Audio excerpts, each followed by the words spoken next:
Martineau. Le parrain de l'actualité.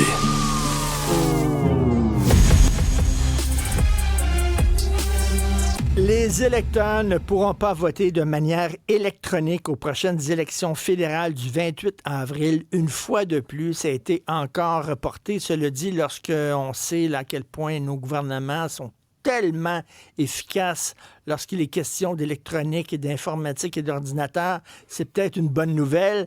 Mais bref, est-ce qu'on devrait se réjouir du report de cette décision-là ou on devrait au contraire la déplorer? On va en parler avec Hugo Lépine, qui est politologue, ancien candidat aux élections municipales de 2005.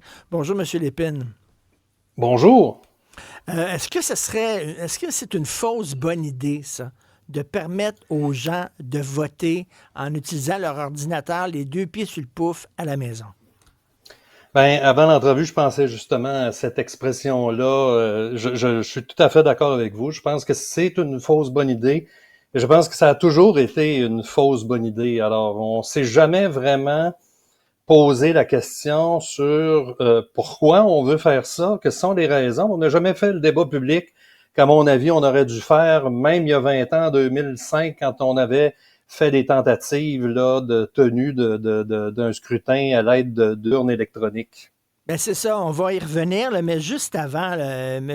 Lépine, il y a des pays où les gens sont prêts à mourir pour obtenir le droit de vote. Là. Ils n'ont pas le droit de vote, on leur interdit ça, puis pour eux autres, ils rêvent d'avoir le droit de vote.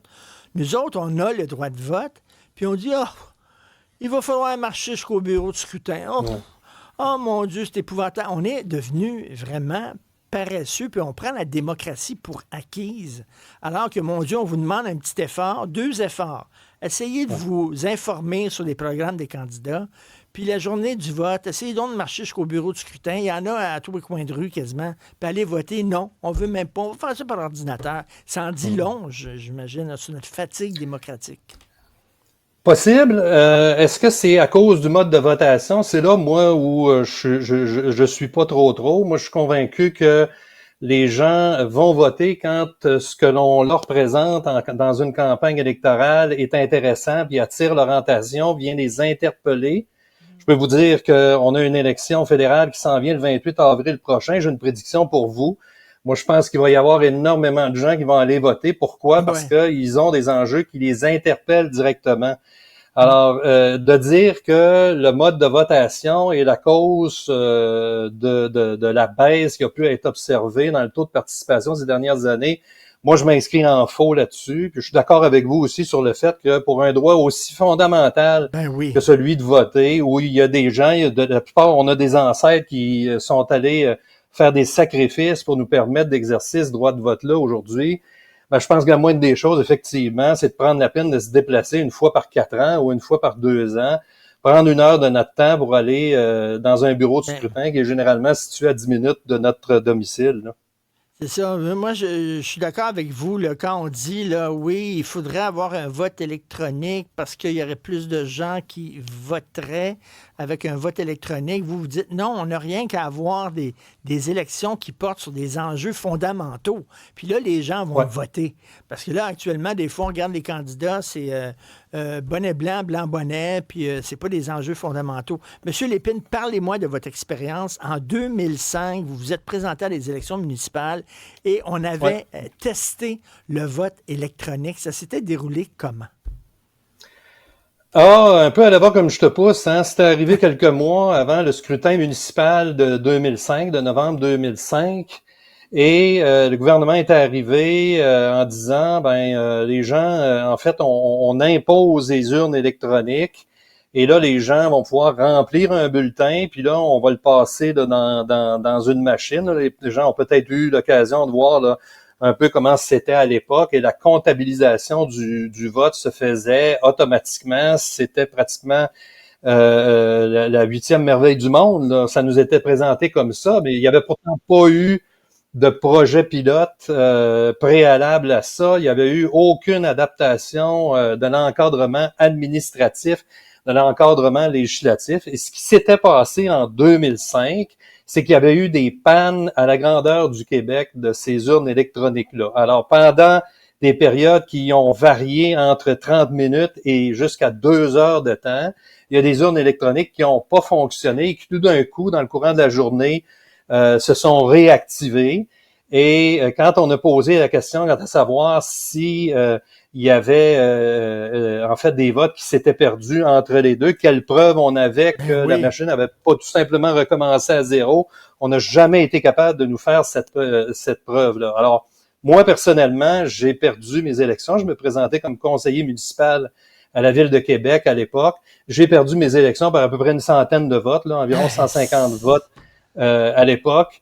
Et ben évidemment, j'ai voulu, c'était mon caractère, le caractère que j'avais à l'époque, j'ai dit, ben je vais demander un recomptage judiciaire. Ben oui, mais c'est normal. Vous allez me dire, mais Monsieur Lépine, un recomptage judiciaire, tout est dans la machine. Effectivement, tout est dans la machine. Mais je tenais à ce qu'un juge puisse voir ça. Alors, ils avaient amené l'urne en question, ils avaient appuyé sur un bouton et il était sorti une espèce de coupon de caisse comme on en a là, quand on va faire l'épicerie, puis qui indiquait le nombre de votes qui avaient été comptabilisés. Et c'était ça le recomptage judiciaire. Alors, évidemment, on avait perdu, on le savait, là, mais bon, par la suite... Est-ce qu'il y a eu des erreurs dans la machine? Écoutez, vous souvenez-vous, il y a quelques années, il y a plusieurs années de ça, il y avait une élection provinciale et ceux qui menaient pendant l'élection, pendant la soirée électorale, c'était le Parti marxiste-léniniste. Puis là, c'était très drôle, à Radio-Canada, il y avait les commentateurs des élections, dont je me souviens, Marc Laurando, qui était là. Ah, le Parti marxiste-léniniste est en avance, c'est bien. C'est assez spécial, puis tout ça. Mais non, c'est parce que la machine avait complètement déraillé. Exactement. Donc, vous avez peut-être perdu vos élections. Imaginez aujourd'hui, avec les pirates informatiques, avec l'ingérence étrangère, puis tout ça. Ben, c'est exactement ça, M. Martineau. Moi, j'ai écrit un texte dans la presse en juin 2023, quand Élections Québec avait annoncé son intention de récidiver aux élections 2025. Je m'étais inscrit en faux là-dessus. J'ai dit, il faut que je sorte parce que j'ai l'impression à quelque part qu'on n'a pas tiré toutes les leçons qu'on aurait dû tirer de l'expérience de 2005. Alors, et on n'avait pas tiré non plus les leçons qu'on aurait pu aller chercher de différents pays à travers le monde qui avaient tenté des expériences depuis 2005 et qui en étaient arrivés au même constat, c'est que pour un droit aussi fondamental, est-ce que ça vaut la peine de prendre autant de risques? Et vous mentionniez à juste titre que avec tout ce qu'on entend au niveau on est à l'époque de l'ingérence étrangère, on a toutes sortes d'exemples à travers le monde de tentatives à cet égard-là. Ben moi, je me dis une chose, si on n'est pas encore capable de maîtriser SACLIC à la Société d'assurance automobile du Québec, ben pour quelque chose aussi fondamental que l'exercice de nos droits démocratiques, il me semble qu'on ne devrait pas démontrer tant de volonté de vouloir amener tout le monde à voter par Internet. Ben oui, et puis il n'y a rien de plus facile maintenant que voler l'identité d'une personne. Ça serait le foutu bordel. Et qui nous dit que c'est vraiment la personne qui a voté derrière son ordinateur? C'est peut-être quelqu'un qui a usurpé son identité. Bref, effectivement, moi non plus, je ne comprends pas l'empressement qu'on a. Heureusement, c'est une bonne décision. On a décidé de le reporter parce que c'est pas si urgent que ça. Monsieur Hugo Lépine, politologue, ex-candidat aux élections municipales, merci beaucoup. Bonne journée. Ça me fait plaisir. Merci beaucoup. Merci.